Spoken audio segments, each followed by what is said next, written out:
Les os noirs d'Agnès Jésus-Pérez chez Yana Lévis, c'est pareil, c'est une autre manière de raconter les choses, les gens, les origines, les racines.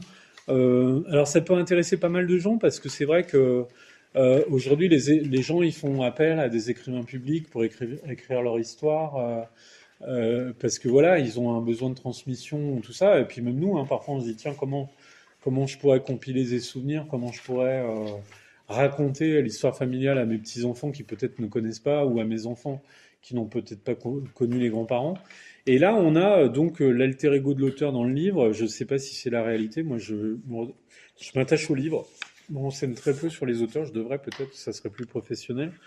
Et donc, Agnès Jésus-Près, Les os noirs, Liana Lévy, dans le livre, elle dit, voilà, enfin, son héroïne dit, je suis biographe anonyme de gens anonymes. Et elle dit qu'un jour, dans un EHPAD où elle discute avec une personne âgée, donc elle est là pour recueillir son histoire en quelque sorte. Et là, étrangement, la conversation commence par une malédiction. C'est-à-dire que, et quelque chose de très vivace, de très violent. C'est-à-dire, même si on a affaire à une dame âgée, la première chose que dit cette dame, hein, qui est très bien sur elle, voilà, elle lui dit, oh là là, mais euh, cette femme, vous auriez vu son regard, et puis elle a dit qu'on était maudits, et puis le chien est mort, mon père est mort empoisonné. Enfin, on se dit, mais oulala. Bon, alors, ok, on est avec des pieds noirs, hein, mais quand même, là, s'il y a des pieds noirs, on discute après, hein, j'ai rien contre les pieds noirs. Mais vous voyez, il peut y avoir des. Parfois, ils ont aussi des croyances ou des trucs. Ouais, maudit, tout ça. Alors, on se dit, oula, mais qu'est-ce que c'est que cette histoire? Et même la biographe, elle se dit, c'est rare quand même, quand on me raconte une histoire. Donc, quelque part, ce top départ, là, ça met une espèce de tension, de mystère, où on se dit, ben, qu'est-ce qu'elle va raconter, quoi. Donc ça nous tient en haleine, ça crée une forme de suspense. Et alors donc tout le livre, il est construit en italique ce qui est censé dire cette femme, hein, donc c'est peut-être vrai tout ça.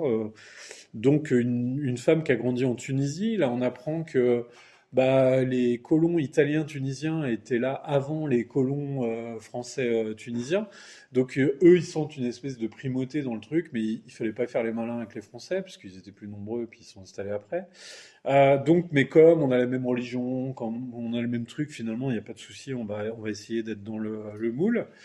Euh, donc, famille aisée, hein, dans le vignoble, le père qui a réussi. Et puis, on va comprendre que pour mettre sa famille dans cette maison, ce père, un jour, il passe devant une maison qui lui plaît vraiment, quoi. Et on se dit qu'il n'y a pas de malversation dans la tractation. Il toque à la porte et là, il tombe bah, sur un homme très mal en point, une femme bizarre, tout ça. Et lui, il se dit que peut-être cet argent, ça peut peut-être les aider à la situation dans laquelle ils sont. Et il dit, moi, cette maison me plaît, j'ai envie de vous l'acheter. Est-ce que vous voudriez Et la femme, ok, quoi. Sauf que l'homme, il amène sa fille, donc il est question dans l'histoire de 2 jours après. Et il se passe que cette dame raconte au début, quoi. C'est-à-dire, son père lui monte la maison, tout ça. Et là, une femme arrive, hystérique, quoi. Alors, on ne devrait plus employer ce mot. Mais dingue, quoi. Enfin, alors justement, ouais, c'est pour ça que l'hystérique, ça va pas, c'est qu'on ne devrait plus dire ça pour. Et non, mais comme une folle, quoi. Et elle dit, oui, vous allez me rendre cette maison, ce pacte ne tient plus, tout ça, vous m'avez volé. Et la fille qui est avec son père, qui se dit que le père a acheté la maison, elle se dit, mais qu'est-ce que c'est que cette histoire, quoi. Enfin, et puis la femme les maudit, quoi. Et puis cette femme raconte que, bah oui, le chien, son père, tout ça, tout le monde est mort empoisonné, quoi. Donc, presque on se dit, c'est une sorcière, cette femme, quoi, c'est pas possible, quoi. Enfin, voilà. Donc, ce livre, il est tout simple, il est court, hein, tout ça, mais voilà, c'est génial parce que l'auteur arrive comme ça à lancer le truc sur une tension. On se dit, ouais, mais qu'est-ce que c'est que cette histoire de dingue? Et en même temps, donc, cette femme raconte, la biographe documente à chaque fois qu'elle lui dit quelque chose, tout ça. Donc, c'est un travail que font les biographes si vous demandent votre histoire, tout ça, parce que c'est bien beau de dire je suis pied noir italien de Tunisie. Mais si votre petit-fils ou il faut qu'il comprenne ce que ça veut dire, à quel moment ça se passe, parce que même cette femme, quelque part, dans ce qu'elle raconte, est-ce qu'elle a tout compris à son histoire? Quand elle dit mon premier amour ou que ça m'a fait un truc, vous voyez? Euh, Quand son premier amour, elle le voit, je crois, 3 ou 4 ans après en prison, et que le mec, il est comme ça, Alors peut-être qu'il a participé à l'indépendance du pays, enfin qu'il était du côté de ceux qui voulaient pas l'indépendance de la Tunisie, et que comme elle est préservée, elle n'est pas dans la politique. Elle se dit, oui, mon amour, il est tout bizarre, il est tout, il va faire de la prison. Bon, bah, on va peut-être oublier ce premier émoi amoureux très littéraire qu'elle a vécu au moment où elle l'a rencontré, parce que le gars, il a l'air quand même un peu bizarre et un peu au bord, enfin, débordé par lui-même. Donc, vous voyez, cette femme, elle a pas tout compris à son histoire. Donc une biographe qui raconte un peu son histoire, ça permet d'élucider des choses, ça permet aussi de raconter les contours, les frontières, l'époque. Encore une fois, vous voyez ce rapport à la réalité. C'est là, en plus, c'est intéressant, il y a l'oralité.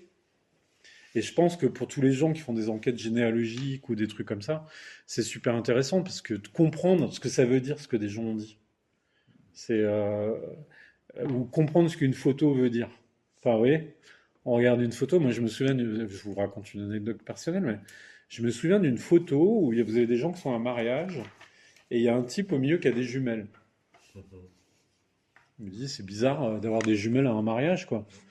Et donc, moi, j'ai commencé à me dire, tiens, c'est peut-être un mec qui est militaire, il veut montrer qu'il est militaire, ou je sais pas quoi. Et là, j'en parle à mon parrain qui a connu un peu ces gens-là, et alors qui est pas de cette époque, mais qui a connu un peu l'histoire du village et tout. Et il me dit, ah bah oui, c'est parce qu'il avait une voiture. Et donc, avec sa voiture, début de siècle, il s'arrêtait, puis il regardait le paysage. Et sur la photo, mettre ses jumelles, c'est montrer un signe extérieur de richesse. Le truc, quoi. Qui aurait pu me dire que des jumelles sur une photo, vous voyez. Alors là, c'est un micro truc. Mais c'est toujours pareil, quand on regarde des photos, quand on nous dit on est de tel endroit, on est de tel truc, qu'est-ce que ça veut dire, quoi? Qu'est-ce que ça raconte? Et là, c'est intéressant parce qu'on a la première parole, celle qu'on peut donner ou qui nous est livrée, et puis une parole qui s'ajoute d'écrivain. Enfin, c'est pas une parole, c'est une recherche qui s'ajoute. Donc je pense que ça peut intéresser plein de gens au-delà de l'histoire propre, voilà, des os noirs, des pieds noirs, de la colonisation, tout ça, quoi.